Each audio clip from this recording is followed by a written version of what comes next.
오늘 본문에는 이제 보니까 하나님이 예레미야에게 왕궁으로 가서 설교해라 이렇게 이야기를 하죠.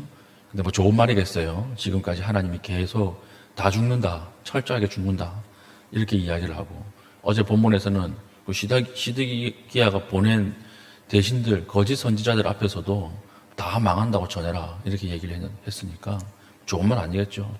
왕궁으로 가서 설교하라 하는 순간 아마 예레미야는 직감했을 것입니다. 이제 죽는구나. 가서 이제 뭐 목 잘리고 죽는구나 생각을 했을 거예요. 그런데 하나님께서 이제 왕궁으로 가서 설교하라라고 하는 것입니다. 왜 망하는 줄 아느냐?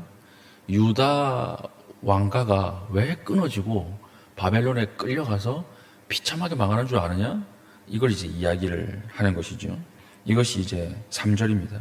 여호와께서 이와 같이 말씀하시되 너희가 정의와 공의를 행하여 탈취당한 자를 압박하는 자의 손에서 건지고 이방인과 고아와 가부를 압제하거나 학대하지 말며 이곳에서 무죄한 피를 흘리지 말라.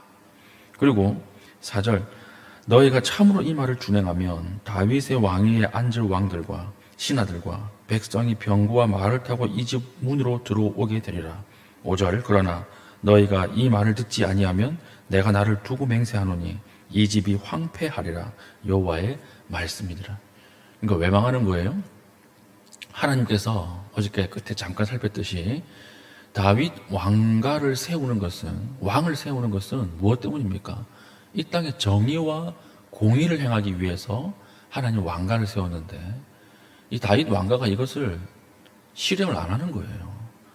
우상 숭배하고 자기 자신들의 유익을 위해서, 이익을 위해서 끝없이 못 사는 사람들 착취하고 또 불의를 세우니까 하나님이 이 왕가를 무너뜨려야 되겠다. 이 하나님의 백성이라고 할지라도 무너뜨려야 되겠다. 이렇게 생각을 하는 것입니다. 그래서 지금이라도 정의와 공의를 행하라. 이렇게 예레미야를 통해서 말씀하고 있는 것이죠. 지금이라도 정의와 공의를 행하면 다시 유다 왕가가 회복되는 것을 보겠지만 너희들이 끝까지 이것을 행하지 않으면 기필코 망한다. 이것을 이야기하고 있는 것입니다.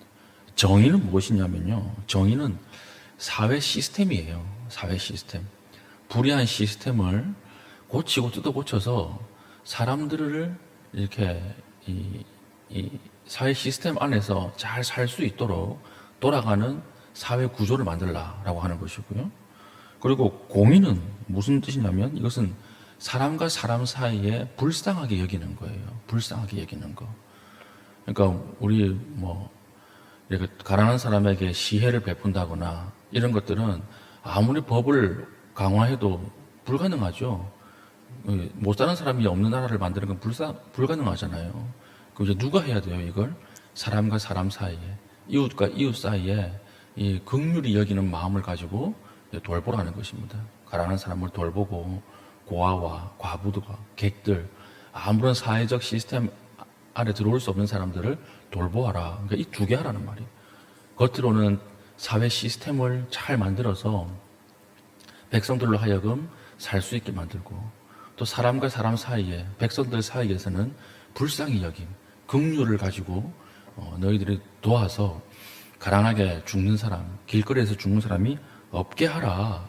이거 하면 산다는 거죠. 이거 하면 내가 너희를 살릴 것이고 이거 하지 않으면 너희들은 언약적 저주와 징계 안으로 들어간다. 이렇게 이야기를 합니다. 근데 그동안에 계속 허물을 캔 거예요. 지금 바벨론 위에서 막 밀고 오니까 이 사람들은 지금 무엇을 의지하고 있는 것입니까? 우리 애굽 의지해서 인계 철선을 만들어가지고 애굽과 동맹해가지고 바벨론을 물리쳐보자. 외교로 물리쳐보자. 군사를 좀 더 강화시켜가지고 군사적으로 우리가 강력해져서 바벨론을 물리쳐보자. 이렇게 이야기하고 있을 텐데 예레미야가 왕궁에 가서 다 틀렸다.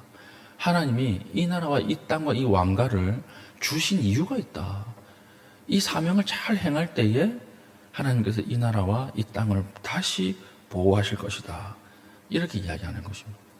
이 설교를 준비하는데요. 오늘 이 우리나라에 주시는 말씀이에요. 우리 민족에게 주시는 하나님의 말씀이에요. 보면 우리나라 이 땅에 지금 무너져 있는 것이 무엇입니까? 사회 시스템 무너져 있죠. 그리고 사람과 사람 사이에 불쌍히 여기는 마음, 이게 무너져 있죠. 이 두 가지가 무너지면 기필코 오는 것이 무엇입니까? 하나님의 언약적 징계예요. 하나님이 무너뜨리시는 것입니다. 그래서 6절부터 쭉 보면 어떤 내용이 나옵니까? 철저하게 무너질 것이다. 너희들이 이 말을 듣지 않고 하나님의 이 사명을 감당하지 않으면 하나님 앞에 버림받게 될 것이다. 그러면서 9절에 그들이 대답하기는 이는 그들이 자기 하나님 여호와의 언약을 버리고 다른 신들에게 절하고 그를 섬긴 까닭이라 하셨다 할지니라. 이 말은 무슨 말이냐면요, 너무 심하게 무너지는 거예요. 그래서 이방 사람들이 아니 이 나라는 무슨 잘못을 했길래 이렇게 심하게 무너졌대. 이러면 이제 주변 사람들이 전부 다 아는 것입니다. 이방인들이 자기 신 있잖아, 그 여호와라고 하는 신, 그 신 앞에 우상 숭배하고 버려서 이렇게 철저하게 파멸된 거야. 모든 세상의 열방이 다 알 수 있도록 철저하게 망할 것이다. 이렇게 예언하는 것입니다. 우리 세월호 사건 같은 거 보십시오.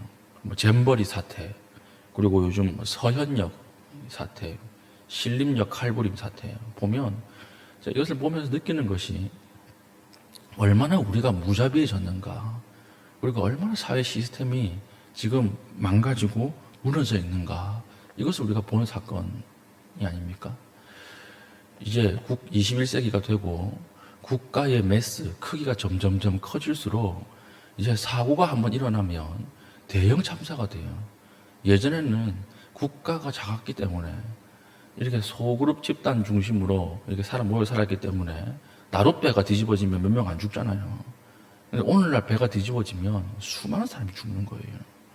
그러니까 오늘날 새로운 국가론이 대립되고 있습니다. 이전까지는 치안, 군대와 경찰을 가지고 나라의 치안을 유지하는 국가의 역할, 경찰 국가론이었죠. 경찰 국가론. 아니면 살아가는 사람들의 자유를 최대한 허용해서 어떤 경제 생산성을 늘려주는 국가론, 야경 국가론이라고 하는 국가론이 있었죠. 그런데 21세기 인류 이외의 최초의 국가론이 요즘 새로 나오기 시작하는데 이게 안전 국가론이에요. 안전 국가론. 지금까지 한 번도 없었던 국가론이에요. 안전 국가론. 아리스토텔레스부터 칼빈, 중세를 지나할 때까지 한 번도 없었던 국가론에 대해서 오늘날 대두되고 있는 것입니다. 이 안전 국가론에 대한 글들이 오늘날 유럽이나 독일에서 아주 많이 나오고 있어요. 이미 연구되고 있어요. 안전 국가론이 무엇입니까? 국민들을 안전하게 살 수 있도록 생명과 재산을 지키면서 살 수 있도록 국가가 시스템을 만들어야 한다는 것입니다. 경찰과 군대를 가지고 치안 유지, 그 다음에 생산성 증대뿐만 아니라 이제는 국가가 그 안에서 그 사는 사람들이, 시민들이 안전하게 살아갈 수 있도록 이 체제를 만들어줘야 하는 것입니다. 그러니까 오늘날 보면 서현역에서 막 칼부림이 일어나고, 그 다음에 차를 가지고 누가 지나가는 사람들 불특정 다수를 막 치고 이러면 지금 다 무슨 얘기 합니까? 다 남 탓하잖아요. 남 탓. 여기는 뭐 우리 소속이 아니다. 우리 소관이 아니다. 그러면서 사람들의 인식 속에서 다 어떤 마음이 있냐면 재수 없어서 죽은 거지. 운이 없어서 죽은 거지. 이렇게 얘기하는데 그렇습니까? 아니에요. 우리 서현역 같은 경우에는 예고까지 했잖아요. 예고. 내가 여기서 몇 명 죽일 것이다. 예고까지 했으면 거기에 경찰과 인력을 풀어가지고 그걸 최대한 막으려고 했었어야 되는 거예요. 막으려고. 그게 사회 시스템이거든요. 요즘 잼버리 파행되고 나서 모든 사람들이 다 네 탓이다, 네 탓이다, 나는 책임 없다 이렇게 하는데 우리나라가 얼마나 시스템이 무너지고 얼마나 무자비해졌는가를 보여주는 단적인 예라고 제가 생각을 합니다. 그러니까 이런 개념이 없으면 우리가 계속해서 하나님의 언약적 저주 안에 들어가는 거예요. 죽는 사람이 계속 생기는 거예요.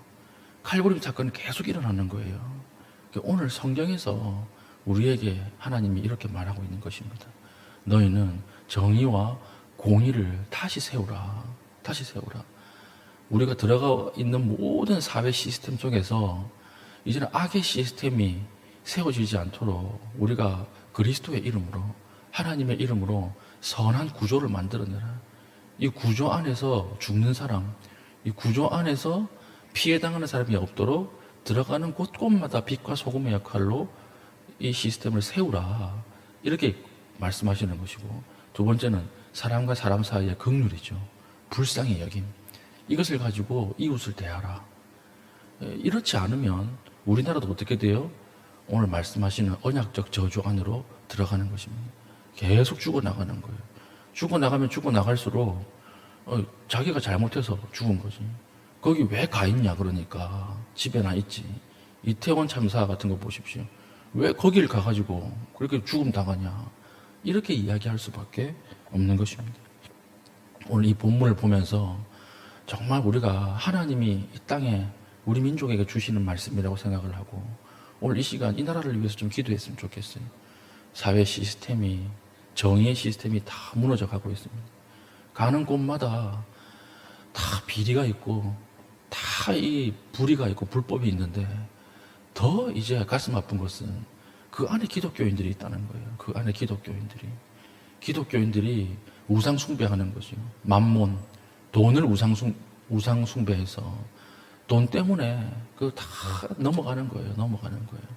넘어가서 사회 시스템이 무너지고 그 무너진 시스템 사이에 가장 사회 약자들이 깔려 죽는 그런 일들이 일어나고 있는 거예요. 우리가 이웃과 이웃 사이에 얼마나 무자비합니까? 절대 손해보려고 하지 않잖아요. 절대 헌신하려고 하지 않습니다. 우리가 어떻게 해서든지 우리의 유익을 위해서 조금 더 가지려고 이렇게 살고 있지 않습니까? 그 결과가 오늘날 서현역 사건으로 또 잼버리 사태로 오늘날 이런 신림역 사건으로 우리에게 하나님의 징계로 돌아오는 거 아니겠습니까? 오늘 이 땅에 하나님의 정의와 하나님의 공의가 다시 회복될 수 있도록 은혜를 베풀어 주시옵소서. 오늘 하나님께서 분명히 말씀하셨잖아요. 이렇게 살지 않으면 망한다. 정의와 공의를 행하지 않으면 너희가 저주 가운데 들어간다. 오늘 우리가 하나님 앞에 정의와 공의를 다시 세울 수 있는 은혜를 주십시오. 하나님의 이름으로 들어가는 곳곳에서 흩어져 살아가는 모든 곳에서 하나님 정의를 세우고 하나님의 공의를 행하는 그런 귀한 믿음의 백성으로 살아갈 수 있도록 은혜를 달라고 오늘 기도하고 이렇게 살아갈 수 있는 믿음의 신실한 주의 백성 될 수 있기를 축복합니다. 아멘. 기도하겠습니다. 기도할 때 하나님의 공의가 서는 나라가 되게 하여 주시고 그 일에 참여하는 귀한 하루 되게 하여 주시옵소서. 내가 오늘날 들어가는 모든 삶의 장소에서 하나님의 은혜와 하나님의 긍휼이 쏟아지게 하여 주시고 나를 통하여 축복의 통로가 되는 귀한 장소 되게 해달라고 합심하여 기도하신 이후에 개인적인 기도의 제목을 가지고 기도하시고 자유롭게 돌아가시겠습니다.